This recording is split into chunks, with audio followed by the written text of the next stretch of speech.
যুক্তরাষ্ট্র ইসরায়েলের বন্ধু, ইসরায়েলের অবস্থা খারাপ। যুক্তরাষ্ট্র ইউক্রেনের বন্ধু, ইউক্রেনের অবস্থা খারাপ। যুক্তরাষ্ট্র তাইওয়ানের বন্ধু, তাইওয়ানের অবস্থা খারাপ, ওই তার সময় লাগবে না। এখন দেখেন যুক্তরাষ্ট্র আমাকে হতভাগা বাংলাদেশের বন্ধু, আমাকে যে কপালে কি আছে শুধু আল্লাহই জানে, আর কেউ জানে না। ওই যুক্তরাষ্ট্র ওনার বন্ধু বললে উনি খুশি হওয়ার কিছু নাই। আপনার অজাগর সাপ যদি কারো বন্ধু হয় এতে খুশির কিছুই থাকে না। দেখেন ওনার দ্বিতীয় বর্ষা হইল গিয়া সমন্বয়ক। সমন্বয়ক শব্দটা এখন রীতিমতো বিষাক্ত। দেখেন এমন কিছু আছে যা আমলি করছে এরা করে না। আওয়ামী লীগ সরকার যা যা কিছু কইরা টেররিস্ট হয়েছে, মাফিয়া হয়েছে বা সন্ত্রাসী বা স্বৈরাচার হয়েছে, তার সব কিছুই এই সমন্বয়করা এখন করে। ওরা মনে চাইলেই তো কেউরে টিসি দেয়, কেউরে বদলি করে, কেউরে আলটিমেটাম দেয়। আপনার ওই পুলিশটা এদের কাছে এরকম মাফ চাওয়া লাগে। এরা সেনাবাহিনীর সাথে বিভিন্ন সময় তর্কে জড়ায়। এরা কেউরে তো মানুষই মনে করে না। আপনার সমন্বয়ক এখন রীতিমতো মনে হয় আলাদিনের প্রদীপ। এরা যা চায় তাই হয়ে যায়, বুঝছেন। এই সমন্বয়ক শব্দটা এখন আমাদের কাছে খুবই বিষাক্ত এবং ডেয়ারিং লাগে, ভালো লাগে না এই সমন্বয়কের রাজনীতি। দেখেন বাংলা একটা প্রবাদ আছে যে খোঁজা দুধে ফোলাইন বাঁচে না। এই সমস্ত অন্তর্বর্তী বর্তমানকালীন সরকার দিয়া দেশ মোটেও চলবো না। ওনার উচিত এখন ওই আপনার কোনো একটা উসিলা দিয়া দেশের হাল ছাইরা চলে যাওয়াটা। ওনার দ্বারা দেশ চালানো একেবারেই সম্ভব হইব না।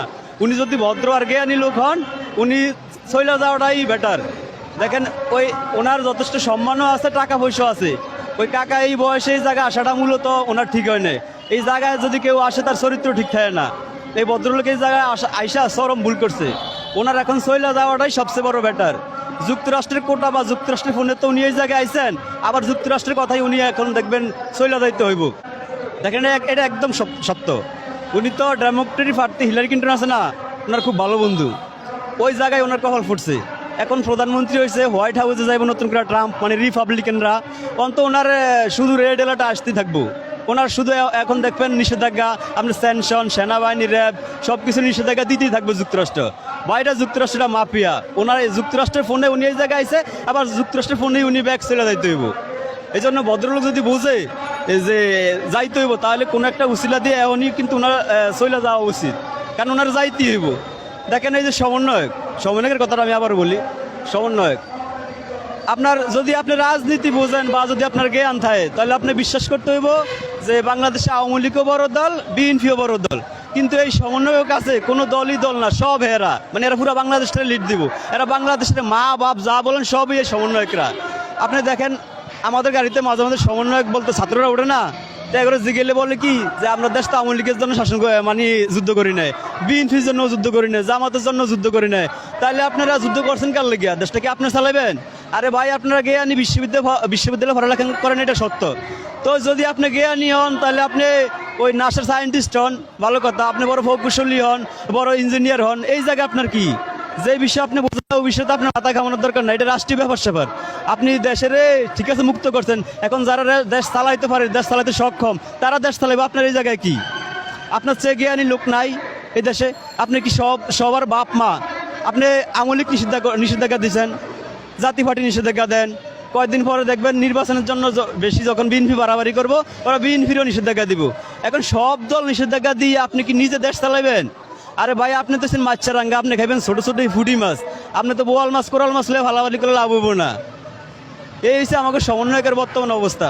দেখেন এই সমন্বয়করা এমন একটা সময় আইব, ভারতের কিছু না তো ভারতে যা অনেক জায়গা পাইছে, এই সমন্বয়করা ওই জায়গাও পাইব না। আপনার কারণ তো একদমই সহজ। আওয়ামী লীগ কিছু মাফিয়াগিরি করছে না এই দেশে। ধরেন পার্সোনালি ধরেন আমি আওয়ামী লীগ করি, কথার কথা আমি আওয়ামী লীগ করি, কিন্তু একদম সত্য কথা যে আওয়ামী লীগও কিছু বাড়াবাড়ি করছে। যেমন আপনার বিদেশ বাড়ি করছে, বিদেশে টাকা লুট করছে, এটা একদম সত্য, এটি মানতে হইব আমি যদি আওয়ামী লীগ করি। এখন যা করছে বা বিভিন্ন জায়গায় অকারেন্স করছে, কাউরে মনে চাইলে বিচার বিভাগ তাদের আওতা আসছিল, মনে চাইলে যেমন কিছু লোক বাইরে আন্দোলন করতো, আর এরা কিছু নেতা আসছিল, এরা সাইন দিত, ওকে যেত। একদম ঠিক তেমনই ছাত্ররা আন্দোলন করে, আর রাষ্ট্রীয় যারা বড় বড় দায়িত্বে আছে তারা শুধু সাইন দেয়, মানে ওই আওয়ামী লীগের মতোই। দেখেন আপনি একজন বেনামাজি অন্য একজন বেনামাজির কোনোদিনও নামাজি বানাইতে পারে না। আগে নিজে ভালো অন্ত পরে আরেকজনের নামাজি বানাইতে যান। আওয়ামী লীগ মাফিয়া, আপনারা কি? আপনারা তো মাফিয়া, আপনারা তো আওয়ামী লীগের খেলাতো ভাই। তো আপনি আওয়ামী লীগ যদি টেরিস্ট, আপনারা তো টেরিস্ট, আপনারা তো মাফিয়া, আপনারা তো স্বৈরাচারী। এমন কি আছে আওয়ামী লীগ করছে যেটা আপনারা করেন নাই? সবই তো করেন আপনারা। এই আওয়ামী লীগ তো নিষেধাজ্ঞা দেয় বলছে তো নিষেধাজ্ঞা দিব, কিন্তু দেয় নেই। কিন্তু আপনারা তার চেয়ে আপনারা তো নিষেধাজ্ঞা দিয়েই দিচ্ছেন। আওয়ামী লীগকে দিচ্ছেন, জাতীয় পার্টিকে দিচ্ছেন, বিএনপি সামনে বাড়াবাড়ি করবো, নির্বাচনের জন্য অবশ্যই বাড়াবাড়ি করবো, বিএনপি একটা রাজনৈতিকভাবে বড় দল। হ্যাঁ, আপনার কয়দিন বাদে আমাকে